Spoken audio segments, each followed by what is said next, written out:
We can share. I mean, Yeah, okay, maybe you can share.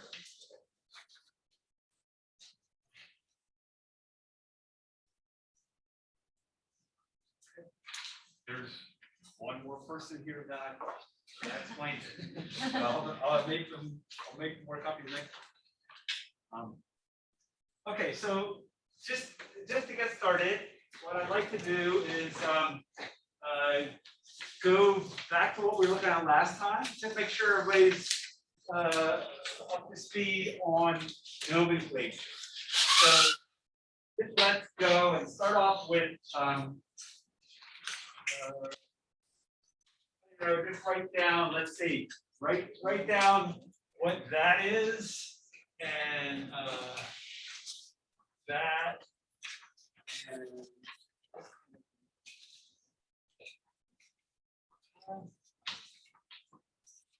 and maybe this. So those are different fluxes in the watershed. And what do we call those three things? Let's go ahead and write those down.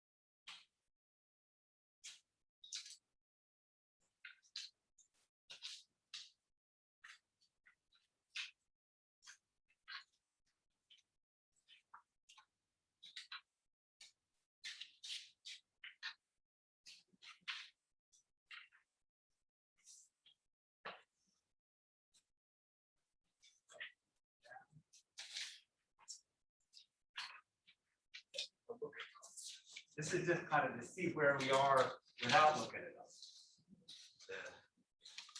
up. So this one, groundwater discharging into a stream. Nomenclature, name, base flow. Yeah.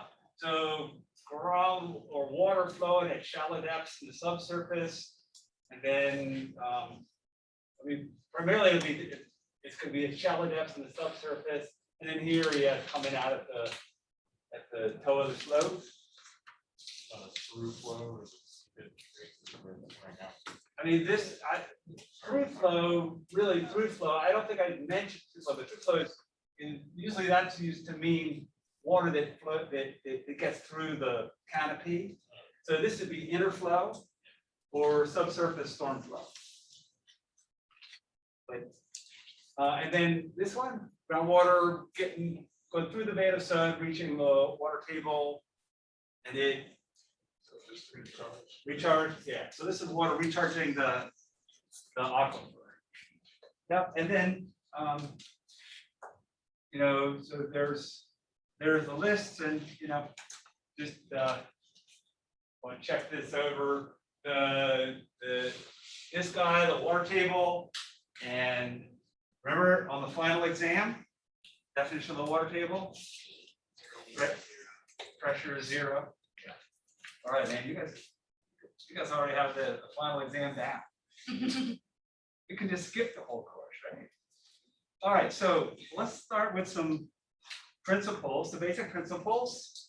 We're working on understanding things about flowing water. So kind of nice picture of flowing water, and we want to just be able to describe it, and we'll talk about the flow and flux and some principles of water balance. Okay, so water balance. This is going to be an important concept in hydrogeology.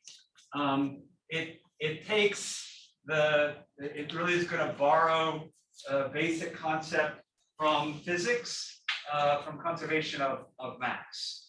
And so if we start with the physics definition, then the way that it's going to work is we're going to have some kind of a control volume,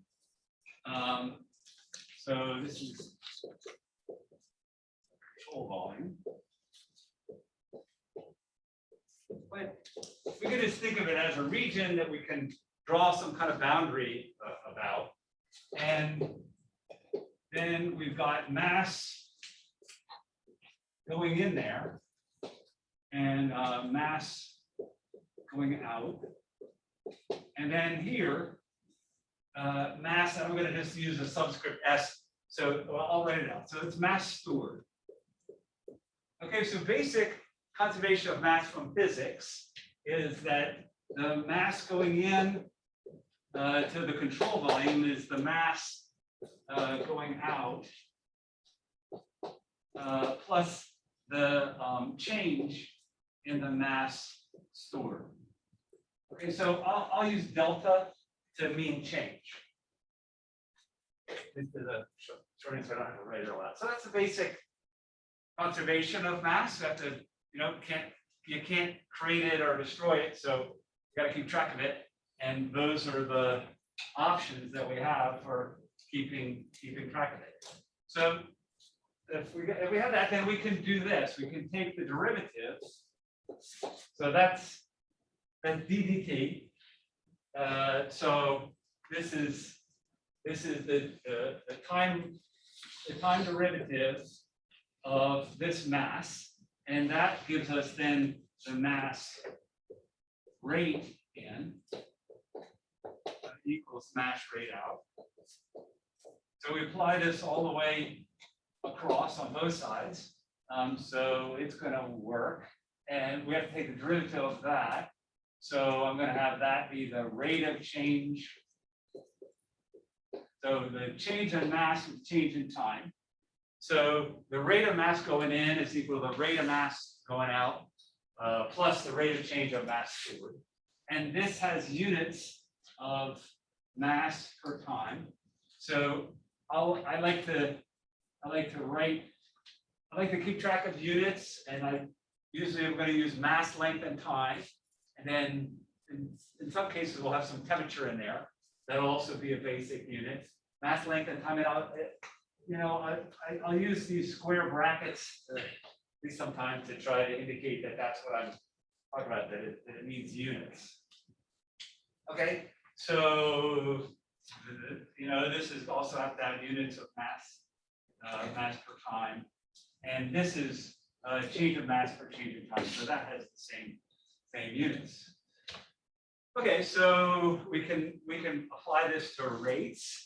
And then we can also say that we can have what we will call steady state. Steady state. So what that means is that the rate of change of storage time is equal to 0.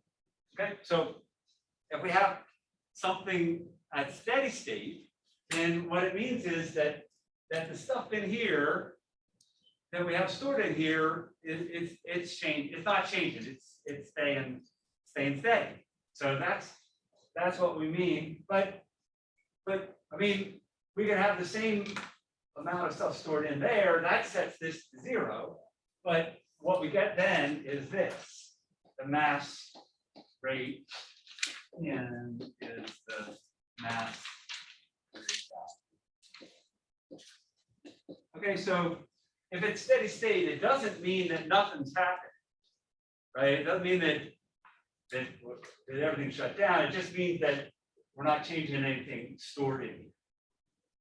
Okay, so that's kind of the basic physics starting point. Now, as it turns out, in hydrogeology, we'll use this. This will be the underpinning of it, but with a lot of things in hydrogeology, we're interested in water, and the density of water. For a lot of applications, the density of the water will not change. It's not enough to really make a difference. There will be some applications where that's not really true, but for the most part, the the density is constant. So if that's the case, density is mass per volume, right? Mass per volume of the water. So if we divide this by density of water, if we're talking about the mass of water going in and mass of water going out and the mass of water, and we divide by density, then what happens with that, if we then look at what that is the mass of the water divided by density. Density has units of mass per volume. And actually, let me write it like this. So mass per volume, and then in basic units, it's mass length cubed. So this thing, if we take the basic balance divided by density, it's mass in divided by density, which is mass per volume. The mass is go. So if we take this thing and we assume that, then what we get, normally I have like a couple of boards to do this on, but I'm going to have to pack it in here. So we take this basic mass conservation, uniform density, and what we get then is the volume in equals the volume out plus the change of volume stored. And we can also do the rate. And so we get volumetric, let me write it out, volumetric rate and equals volumetric rate out plus the change of volume stored with time. And then at steady state, you just get volumetric rate.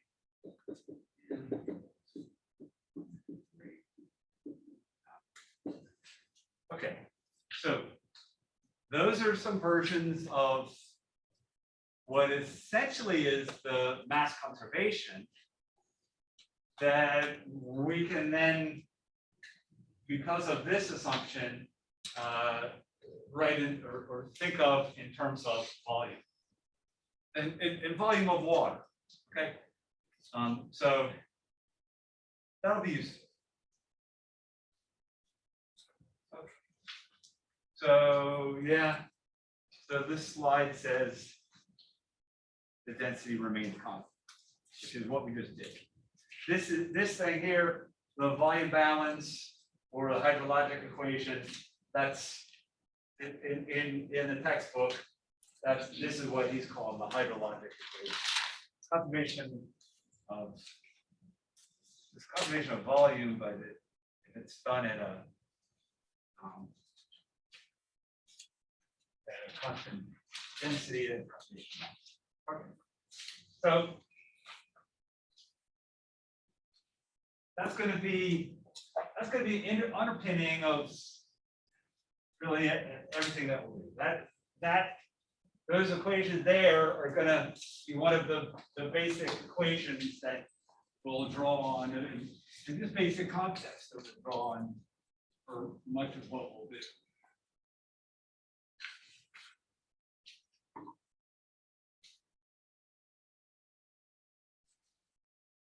Okay, so I ended up down here.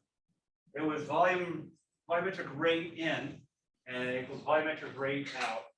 So volumetric rate. So that's going to be something we'll use a lot. That's going to be the volume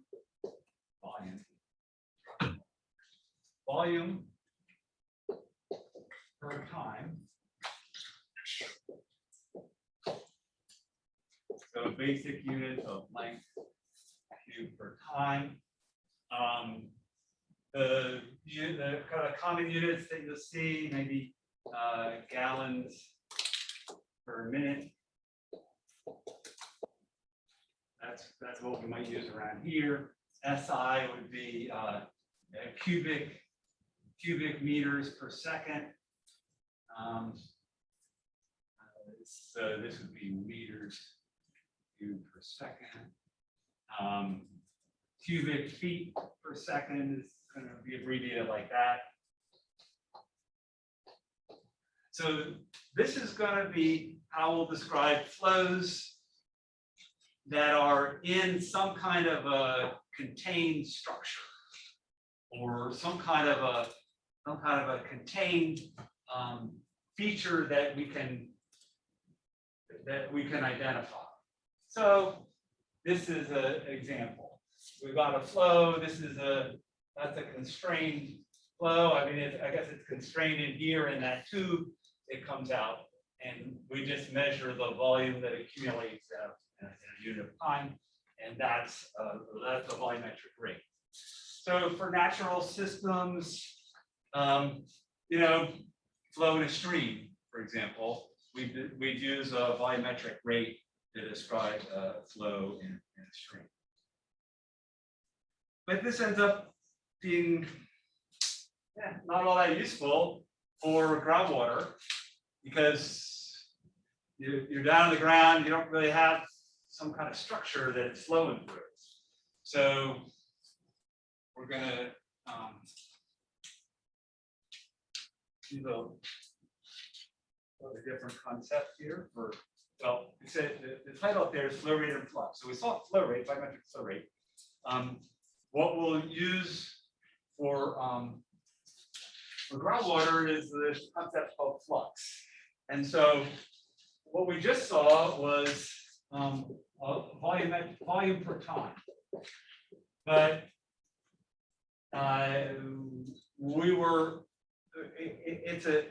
the volumetric rate's an easy concept to visualize if the structure through which it's flowing is well defined. But if it's not, then you need to define the area yourself, and you just do this volumetric flow on a unit area basis. So for a volumetric flux, there would be some unit of volume there. That blob, that red blob is a unit volume, and then it goes through that unit area in a unit of time. Okay, so a volumetric, well, let's just say in general that flux is something going through a unit area in a unit of time. Okay, and we can have various different things that are doing that. So volumetric flux is a volume per area of time, and if we're in a lot of our applications, it's going to be a volume of water going through a unit area and a unit of time. So one way to think about it is that this thing here, the volumetric rate that we saw on the previous slide, this thing, I'm going to use capital Q to refer to volumetric rates. And I will be pretty consistent about that. So we could take a volumetric rate and divide it by the area, and that gives us the volumetric rate. Q is a volume per time, and we divide it by the area. So we can see based on the units that this is a flux. So one way to think about a flux is that we've got a certain volumetric rate that goes through that area. So that's one way to visualize it. volumetric flux. This is going to be useful for describing the flow of groundwater. And the reason for that is because we're in the subsurface, and the rate at which the water is moving is variable, and so we don't really have a well-defined structure to define what the flow is. So we just do it on a unit area basis, and that gives us a convenient way to describe it. It's also used, this concept of volumetric flux, though, it's also used for a variety of other applications. This is how rainfall is measured, rainfall rate. So you see a rainfall rate, in terms of inches per hour. 1 inch per hour that's a pretty rapid rainfall rate, and that's a volumetric flux. That's the volume of rain that falls in a unit area, in a unit of time. And so you can then use devices like this. This is a rain gauge, and you can use the rain gauges like this to measure volumetric flux. And basically what this is this is the area, and then the water falls in here, and there's a graduated cylinder. So you're taking this volume of water, and it's going through that area in whatever the last time, maybe in this case, maybe it's since the last time you emptied it. Okay, so volumetric flux, it's used for groundwater, but also rainfall, ET. It's also going to be convenient to describe the flux of water vapor. Okay, I guess the key thing to recognize here with this is that we have this volume going in a unit of time, and this area is this is just like a unit of area in the unit of this is like the total area through which the flow. Well, this is a total area, just kind of an arbitrarily defined region. Okay, and that will be important because we'll see that there are going to be a couple of other areas that we want to take a look at, but this is going to be a just kind of a total unit area through which the flow is going. Okay, so that's volumetric flux. The flux concept, though, is pretty general. You can have flux of other things, and that works. So we just saw volumetric flux. That's really useful for water volume. Mass flux, that'll be useful for contaminants. There'll be contaminants that are dissolved in water, and we'll be interested in understanding how they move. And so mass flux is going to be mass per area per time. So those are the basic units of mass flux. And in that case, this is mass, and that is what goes through the unit area in a unit of time. I guess also I should point out with volumetric flux on a unit basis, right? If we write it like this, volume per area per time, like I did on the previous slide, and okay, this is probably the best way to visualize what's actually going on with the units. But if we go and just do this on basic units, where we don't really look at it very critically, we just say, well, volume is got units of length squared, and area is like or length cubed and area length squared for time, then, I mean, these units are going to cancel out to give us units of length per time. So the volumetric flux will have units of length per time. And that's the same units as a velocity, right? So it has the same units of a velocity, but in general, it's not going to be the same as the velocity of the fluid. So it ends up being a little bit confusing. In some cases, it can be the same as the average velocity, but in general, it's not. It has the same units, but the concept is different. This is the concept. An average velocity is just, you know, some kind of distribution of velocity, and you average it out. I'll show you in just a second how those things are related. Okay. So mass flux, these units, and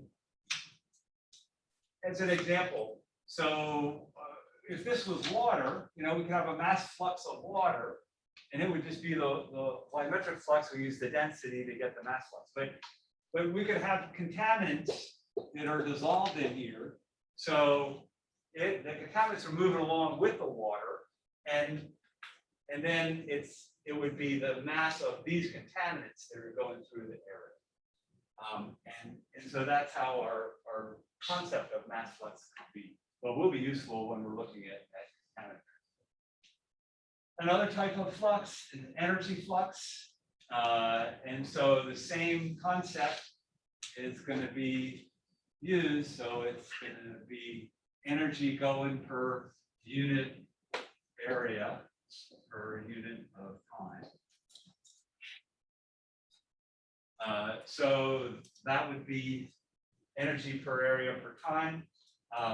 We could write out the basic units for this. If we do that, though, we're going to need to reduce it down to mass, length, and time. So, hey, remember how to do that? Remember the basic units of energy? Joules. Joules, but if we get we want to get everything. When I'm using basic units, I'm getting into mass, length, and time. Because then we can have everything cancel out and just get down to the basics. So joules, yeah, joules would be the SI measure, but if we want to get it to mass, length, and time, I don't know. I don't really remember it, but here's what I do remember. Remember that energy is force times length. Remember that. And then remember what force is from physics? Yeah. So force is mass times acceleration, and acceleration is, that's mass, and acceleration is length per time squared, right? So the force, that's the basic units of force. So the basic units of energy would be that stuff, ml e squared times this L. So that's the basic unit of energy in mass, length, and time. So energy flux in basic units, it's this mass, length squared, T squared, divided by T and L squared. So those cancel, and those combine, and that's the basic unit of energy flux. Mass divided by time to the cube. Time cube. So I don't know. I don't have a good mental picture of what's going on with that. So this though I get energy going through a unit area to use a time. But it's often going to be helpful to go back to the basic units. But in this case, I don't know. This one, that's what it is. But I have a hard time visualizing this what that is. This will come up in, I don't know, one thing that will be relevant is in the kind of system we're interested in is solar heating. So solar energy from the sun coming in through a unit area in a unit of time. So so heating from the sun will be heat energy coming in will be defined as an energy flux. Okay, so that all seems good. Oh yeah, you don't want to miss that fantastic animation. Okay, so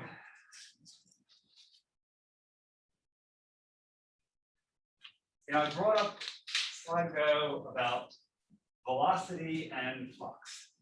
So it's going to be useful, I think, to check that out.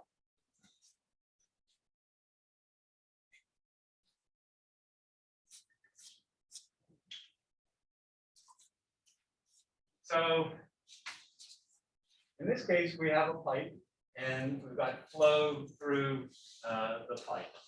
And what I'm trying to define here is, let's just say Q, this is the volumetric flow through the pipe. And we've got these two different areas. One is whatever right there is the area of the pipe. But let's just call that area total. And then the area of the flow. So this is the area through which flow is occurring.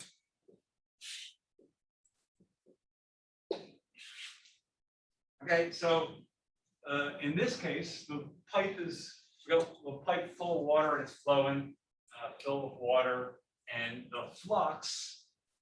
Yeah, so little q is going to be volumetric flux. Big Q, volumetric flow rate. Okay, so this one is length Q per time. This one has units of length per time. Okay, these things we'll be with this every day. So I'll be very consistent with what I mean by little q and big Q. So little q is equal to big Q divided by the area total, which is the area of the pipe here in this example. And the velocity, this is the average velocity.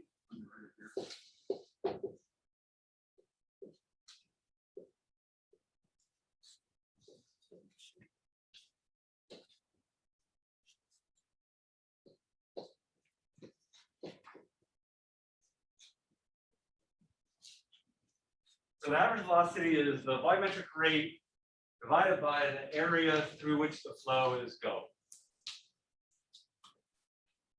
In this case, the pipe is full, so these two are the same. So for this case, the flux is equal to the average velocity. All right. So that's straightforward, but now we've run the pipe here with it only half full. Okay, so now the area of the flow is less than the area total, half. Okay, so the area total, it stays the same. It's going to be this, right? Because it's kind of like we're not really able, with this, we're not really able to see the details of what's going on inside of the pipe. We're just able to see what the rate, the volumetric rate is through this total area here. So if this flow rate stays the same, then this stays the same. But if the area of the flow, if it only is going through half the pipe now, then this is smaller. And we think just intuitively, if these stays the same and this one is half full, the velocity's got to be twice as fast, average velocity. Right? So it's got to be moving faster. So here, V bar is going to be greater than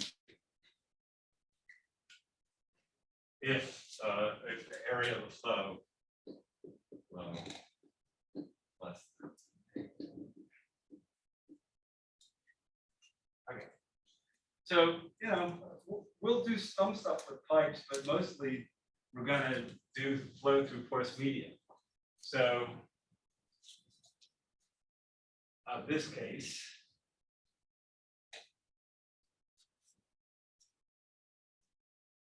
so now we've got flow. So this is what I had in Word to kind of look like porous media. These are a bunch of dots here. So these are sand grains, and if we blow that up, they're grains like this, and so we don't have any flow going through those grains, but we do have flow going through the pore space.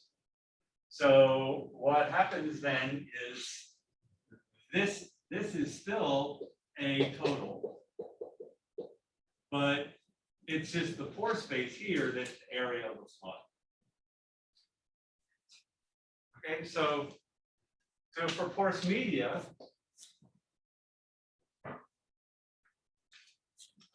the area of the flow, area through which flow is going, is less than the area total. So that means that V bar is greater than the flux.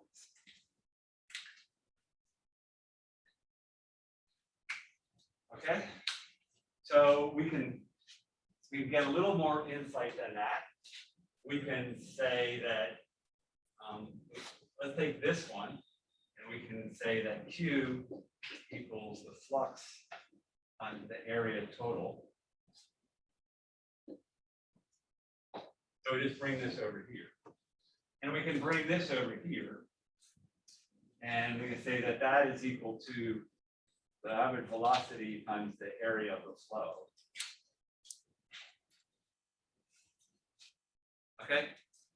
So we just take these two relations that we're kind of using as definitions, solve both of them for the volumetric rate, and then equate them. Okay. Good. Good. See how that works? All right. So now what I want to do is divide both sides by area of the flow. Or no, I'm sorry. Area total.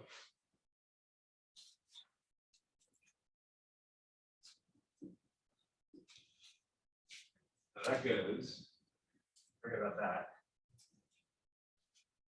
So that then gives us this. Q is equal to V bar times the area of the flow. Area.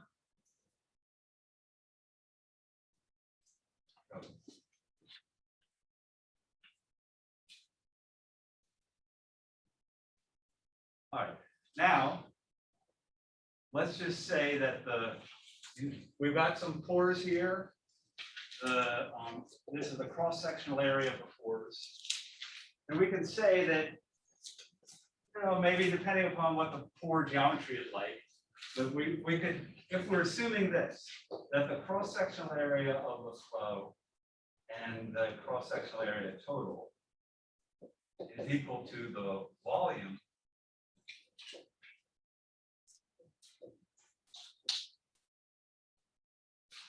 okay, so this is the volume of the pores, or the volume of the material that allows flow to go through. Right, it'll only be a subset of the overall flow, and that's the total. Then this we're going to call the effective porosity.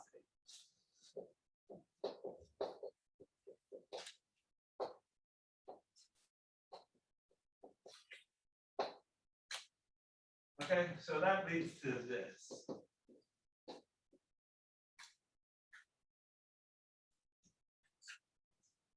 So this is the relationship between the volumetric flux through the porous media and the average velocity of flow. This is what tells us how long it takes a little molecule of water to go from media. This one. This is telling us how much volume is going through the cross-sectional area. And they're related by this term here, the effective flux. This is less than 1, so this is smaller than that. Flux is less than the 1. Okay, so we have one more concept we want to make sure we're okay with.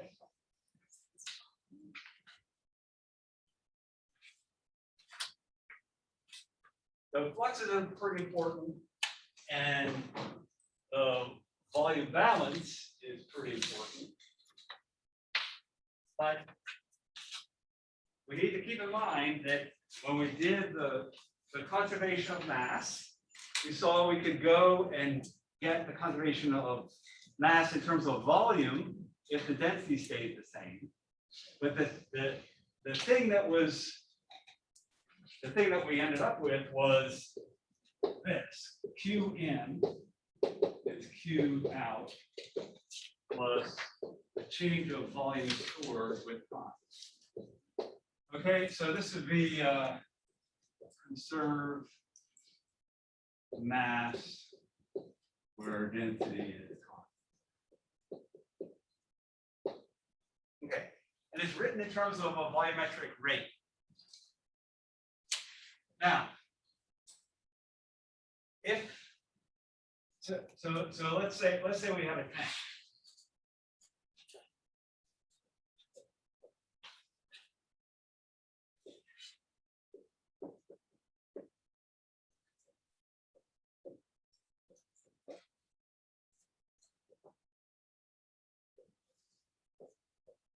Okay, so we got some flow rate in, some flow rate out, and some volume stored. That's kind of what we're thinking about here. Now, if we wanted to get this in terms of a flux, what we could do is divide through by an area. And this would be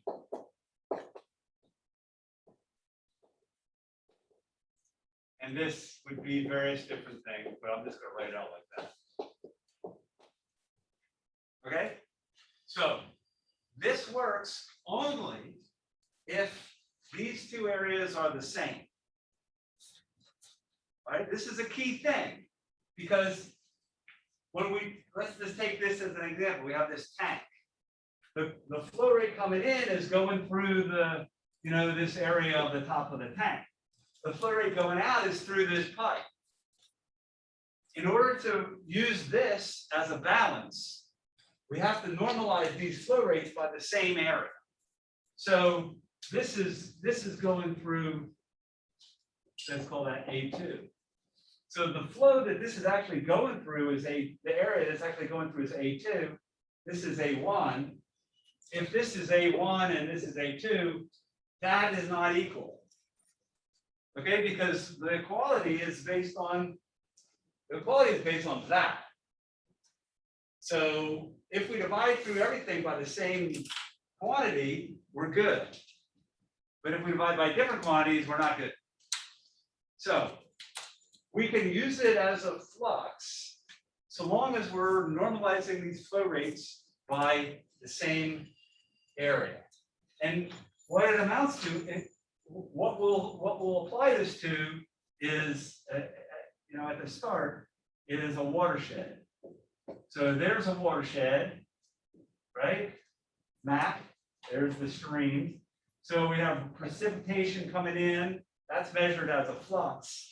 But just like this here, the flow rate and the stream coming out, that's a volumetric rate. In order to get it into a flux, we have to normalize it by the same area, which is the area of a watershed. So the tank analogy is that we would have flow rate coming in through this area, flow rate coming out through this hose, and we would normalize both of them to this area. Okay, so it gives kind of something weird conceptually. It would be this flow rate normalized to this area, which doesn't necessarily have anything to do with. But that's what we have to do in order to use the concept of a flux in this balance. Okay, so we keep that in mind. So here's some sketches. There's a flow rate in, flow rate out. There's the change in storage, rate of change of storage. And there it is at steady state. Okay, so here's what I have is the handout. And what the handout is some large scale water balances on some different regions. So the concept then is we got to define a control volume, something over or through which some fluxes occur. So here's some data for water balances. These are global water balances: precipitation, runoff from land, and evaporation. Well, this is global water budget for the ocean, for all the ocean. So here's a little sketch. There's the ocean, there's the land, and these arrows are volumetric rates in units of cubic kilometers or thousands of cubic kilometers per year. And in the table, this is Q.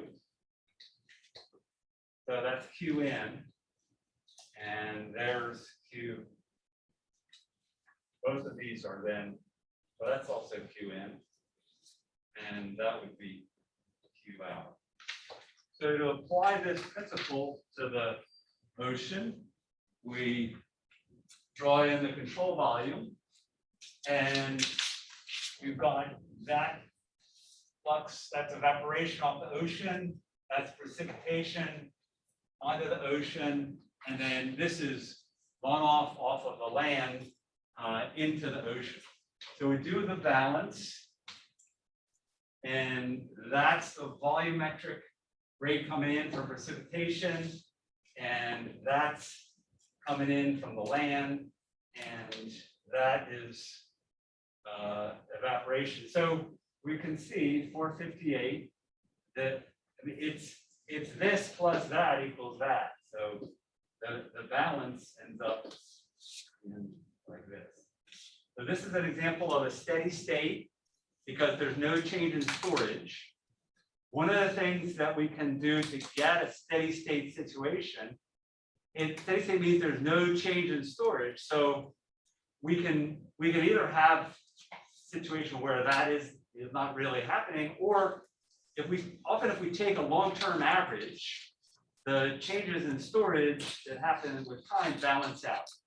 And that's what we're doing here. These are long-term averages, and we have these rates that are balanced. Then this number here, that's millimeters. So these are annual. So that's a flux there, and we get that flux by taking this volumetric rate and dividing it by the area of the ocean. So that's the precipitation on the ocean. So so I mean that's 1,200 millimeters. That's like this much rainfall on the ocean on average. So that makes sense intuitively. This one here, 130. That's the flow rate. This is the flow rate here. This is the volumetric rate from all the rivers discharging into the ocean. And that is the volumetric rate from all the ocean normalized to the area of the ocean. So conceptually kind of peculiar, but that's what we need to compare this flux and this flux. Evaporation off of the ocean, that's naturally normalized to the area of the ocean. So then what we see is that this balance works using the fluxes. So that flux 1270 plus 130 is 1400. Okay, so that's an example of how we can go between the volumetric rates and the fluxes by normalizing to the same area. All right, so that's a good place to stop, and I will see you next time.